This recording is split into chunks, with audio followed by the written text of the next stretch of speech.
Welcome back once again. The dirty linings of this particular country, especially their leaders, have actually been exposed following President Donald Trump's statement regarding Bola Ahmed Tinubu.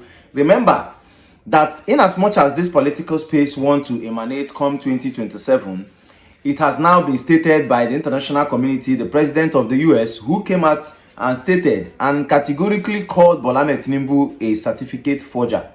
You know, this was one of the things that Peter Obi used as an evidence to the court of law, stating that Bola Ahmed Tinubu, does not have a certificate, and he forged the certificate in Chicago and all of that. And they went as far as getting proofs and all of that, and it was clear that he was not actually the owner of that certificate. Now, the international community, President Donald Trump, stated it. Now, Peter Obi came out recently and restated it with the grievances of what this government have actually not done for the masses, but they are yet moving and agitating and soliciting and doing every manner of thing to make sure everyone decomes to APC.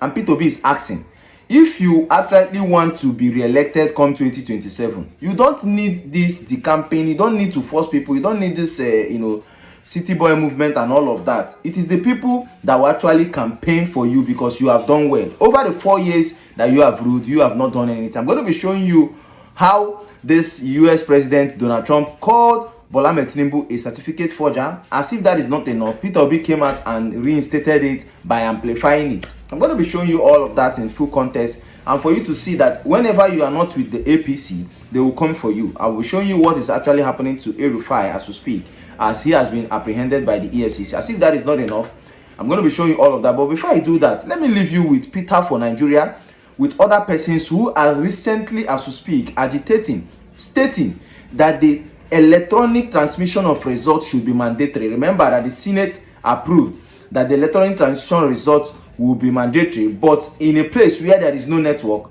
then the INEC officer should go with report results manually. They are not stating that this is a lacuna, this is like a hole to use to rig the election. Now, Peter for Nigeria with other persons, which I'm going to be playing the video now, stated that they don't want to hear any manual. It should just be electronic transmission of results. Listen attentively to the protest and everything, and when we come back, we'll continue. We are the people. We are the people. Anytime we want to enter the National Assembly, we will enter it. Yes, forget about all this. Nobody can right to stop us. Nobody can right to stop us. Tell your brothers that you are protected, that they should ensure the pass electronic transmission of results. If not, when they resume on the 25th, we are resuming together in their offices. Yes, we are resuming together. I know. So at that time, you will either have to follow us or we drag you with us. Yes, they cannot kill us now. This is our own police. Now they pay their salary. Now our DSS, now they pay their salary. Yes. And if any one of them is behaved, they will face disciplinary charges. Yes, for abusing their people. Yes. Are you listening to me? Yes. Please, no amount of blocking of the gate. Because you know that when the parliamentarians themselves want to fight over money, they don't have a problem scaling. He said they will send email into their boxes. Yes. They will send prayer. Americans and Nigerians were in the Capitol Hill presenting their request. Nobody sent the tear gas. You can imagine me. You can imagine in this place right now. I just came in from the States, and you can imagine Nigerians in a peaceful demonstration. And you're pumping tear gas. Just imagine me. This request is simple request by the people, simple request by the citizen, and all that they need to do is to listen to the citizen and not to come and threaten the citizen. This our younger generation. I was passing and I saw these younger people standing for the future of the nation. And what this country, what these people can do is to bomb tear gas on innocent Nigerians. Now, I'm saying this to every Nigerian. Let me say this. You are responsible to decide what happened in your country. Yes. You are responsible. You either allow tyranny or you allow democracy to reign in your country. Nigeria, it is your time. I am here as a priest. Yes. I am here as a priest. I came to see what's going on and to stand with these young people. All they are asking for is for the e-transmission of results, real time. And this is what you're getting. We are not deterred. There is no going back. We are not better than the 100 persons killed in Kwara. We are not better than persons killed in Bokos and Mangu. We are not better than people in Yelwata and Benue State. For how long will Nigerian leaders continue to kill their citizens rather than to do the right thing? Instead of going to take the decision that favors the people, they are trying to untwist us. They are trying to suppress us. They want to steal the vote of the people.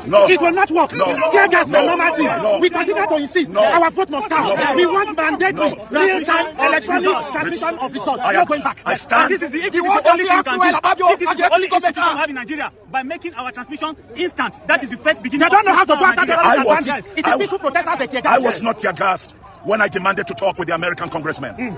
They listened to me and listened to my offer. Why should in Nigeria, Nigerians making their presentation of what they are asking for, and all that they will get is tear gassing all of these people? Nigeria, it's time we join hands together and stop it.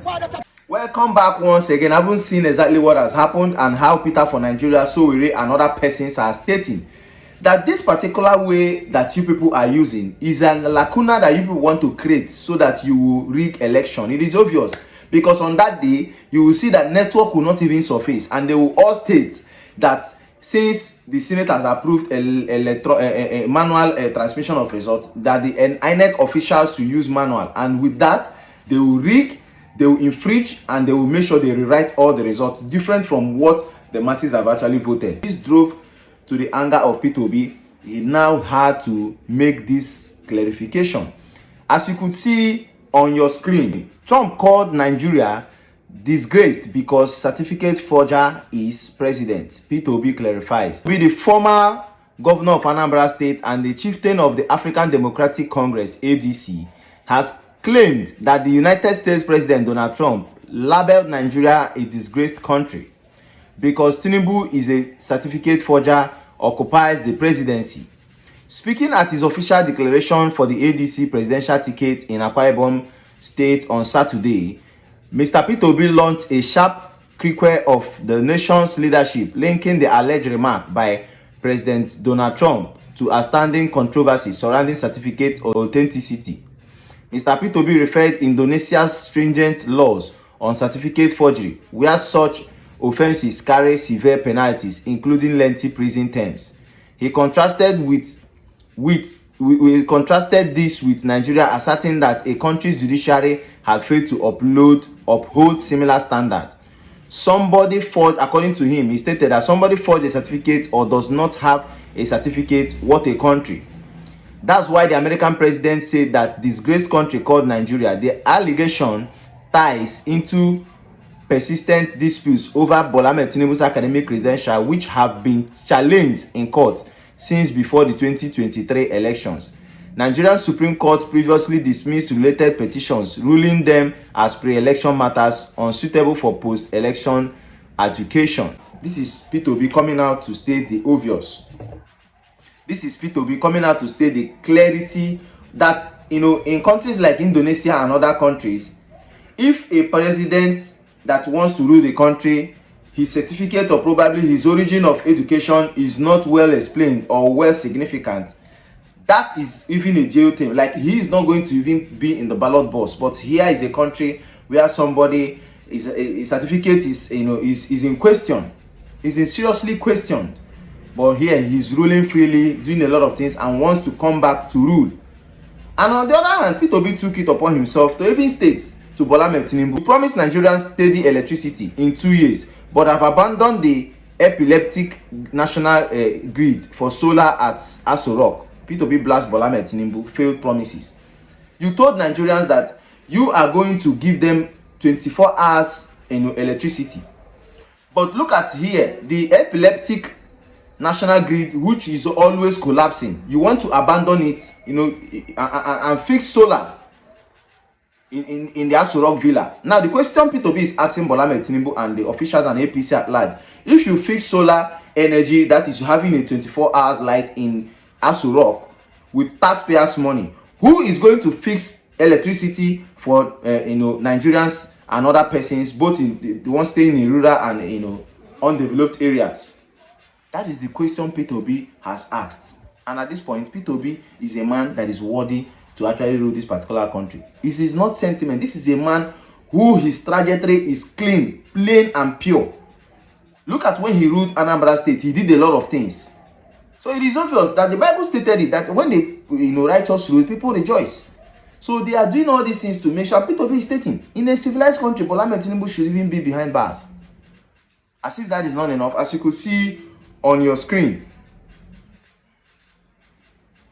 El-Rufai that came out and made a lot of statements that is no longer with Bola Tinubu and APC and all of them. They have come for him as EFCC detains El-Rufai as DSS files criminal cybercrime charges in latest political witch hunt of opposition under Bola Tinubu. It is obvious if El-Rufai was in APC, though he was one of the persons who formed the APC and worked to bring former president into power, but if he was in APC, they will never bring him to book. That is what it is. Look at the former governor of Kogi State. Look at the former governor of Kogi State. He's moving freely. As a matter of fact, he has not even, the FCC has not got to him up to date as we speak. So let's bring this to your view. You've heard everything that is actually happening, and what is your take towards this particular statement that has been made, and how the international community is seeing this particular country, and the data linings are well spread? I decided to bring this to your view. React on the comment section. If it's your first time visiting this channel, do it often, hit the subscribe button, turn on the notification bell, and click on the like button so let's get information promptly when we drop them here. Thanks for watching. See you in my next video.